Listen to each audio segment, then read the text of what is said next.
Everyone, आज हम बनाएंगे एकदम नए ट्रिक के साथ तिल गुड़ के गजक, जो कि गजक आपका बिल्कुल भी बिखरेगा नहीं और नहीं खराब होगा। इसको बनाना इतना आसान है कि आप सिर्फ 5 मिनट में बनाकर रेडी भी कर सकते हैं। अगर आप थोड़ी सी मेहनत करेंगे तो इस मकर संक्रांति पर कम खर्च में और शुद्धता के साथ मार्केट से भी अच्छी गजक बनाकर घर पे रेडी कर सकते हैं। तो दोस्तों, मैंने यहाँ पे लिया है 250 ग्राम तिल, और ये तिल व्हाइट वाला है। आप ब्लैक वाला तिल से भी बना सकते हैं, बट वो ब्लैक बनेगा।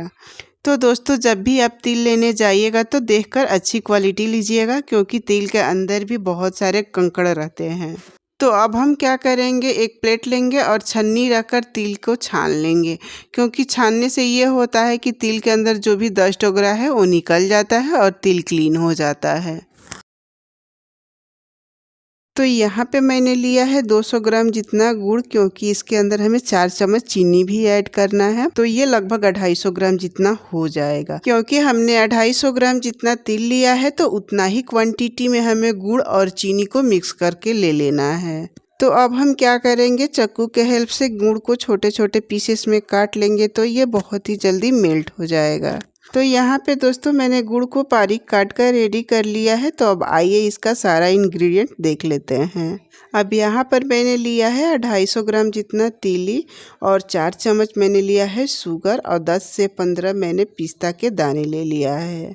और इसी के साथ मैंने 5 से 7 हरी इलायची लिया है, और 2 टेबलस्पून घी ले लिया है, और 200 ग्राम जितना गुड़ लिए हैं, और 10 से 15 पिस्ता को मैंने बारीक बारीक चॉपिंग कर लिया है। तो दोस्तों, यहाँ पे मैंने लिया है एक थाली, और थाली को पलट दिया है। अब क्या करेंगे, इसके ऊपर थोड़ा सा घी से ग्रीस कर लेंगे। तो दोस्तों, ये सारी प्रिपरेशन आपको पहले ही करना होगा, तभी आप सही तरीके से गजक को बना पाएंगे। तो इसी के साथ बेलन में भी घी को ग्रीस कर लेंगे, ताकि गजक को बेलते समय चिपकेगा नहीं।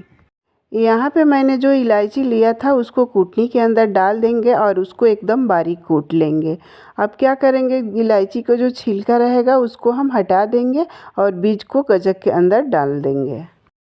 अब इसी के साथ जो मैंने 15 से 20 पिस्ते के दाने लिए थे उसको भी कूटनी के अंदर डालकर एकदम दरदरा कूट लेंगे।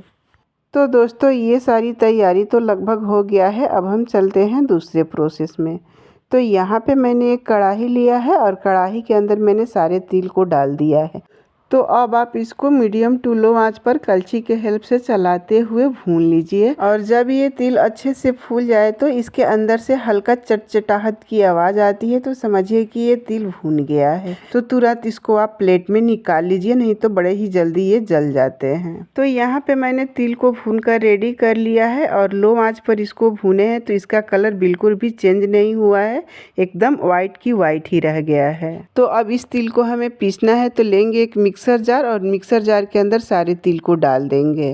पल्स मोड पर रुक रुक कर हल्का दरदरा इसको पीस लेना है, या फिर इतना समझिए कि 70% तिल को पीस जाना चाहिए और 30% उसको दरदरा रखना है। तो दोस्तों, इससे ज़्यादा आप इसको नहीं पीसिएगा, नहीं तो ये पाउडर फॉर्म में हो जाएगा। यहाँ पे मैंने एक कढ़ाई लिया है, और कढ़ाई के अंदर डालेंगे 3 से 4 टेबलस्पून घी। इसके जगह पे आप रिफाइंड ऑयल भी ले सकते हैं।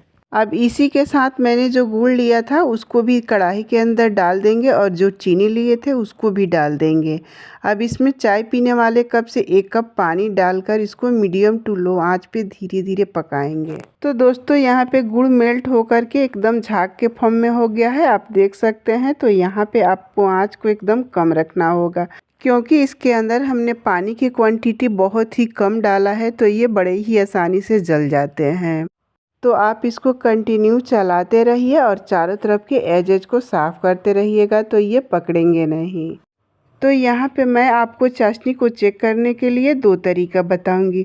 पहला तरीका है कि आप एक कटोरी में पानी लीजिए और थोड़ा सा उसके अंदर चाशनी डाल दीजिए। ठंडा होने के बाद आप उसको खींचेंगे ना, तो उसमें से तार बनेगी, तो समझिए कि आपका चाशनी परफेक्ट हो गया है।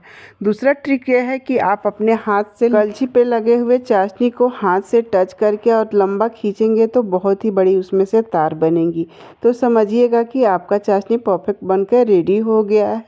तो दोस्तों आप देख सकते हैं चाशनी से कितनी बड़ी बड़ी तार निकल रही है और ये परफेक्ट चाशनी बनकर रेडी हो गई है। तो दोस्तों आप भी इसी तरह से परफेक्ट चाशनी बनाएंगे तो आपका भी तिल गुड़ का गजक बिल्कुल मार्केट के जैसे बनेगा, थोड़ा भी बिखरेगा नहीं और ना ही खराब होगा।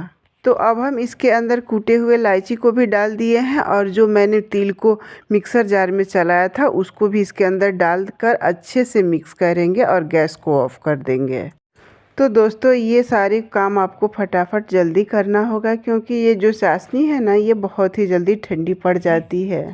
अब यहाँ पे मैंने गुड़ के चाशनी में तिल को अच्छे से मिक्स कर लिया है। अब इसको थाली के ऊपर हम रख देंगे यानी फैला देंगे।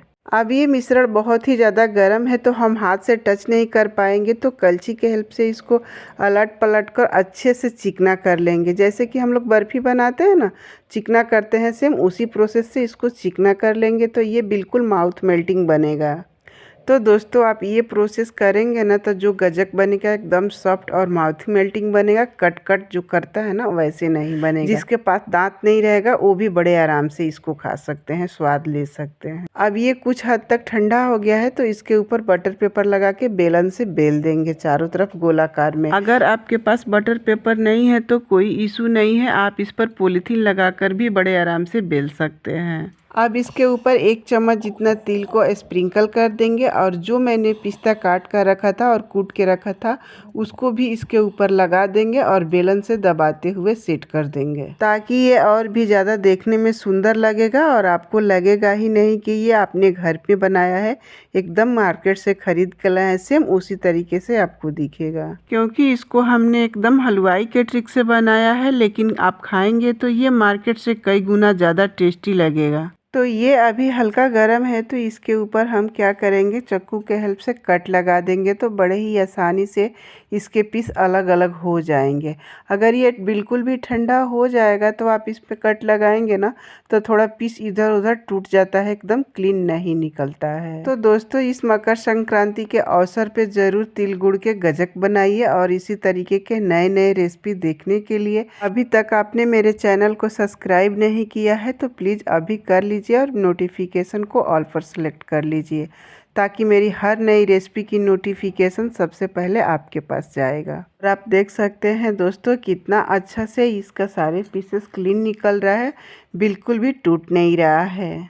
तो दोस्तों आप भी इन छोटे छोटे ट्रिक्स को फॉलो कीजिएगा तो बड़े ही आसानी से घर पे बना सकते हैं और इसको एयर टाइट जार में भर के आप 1 मंथ तक रख सकते हैं, बिल्कुल भी ख़राब नहीं होगा। तब तक के लिए दोस्तों टेक केयर, मिलती हूँ नेक्स्ट रेसिपी में आप।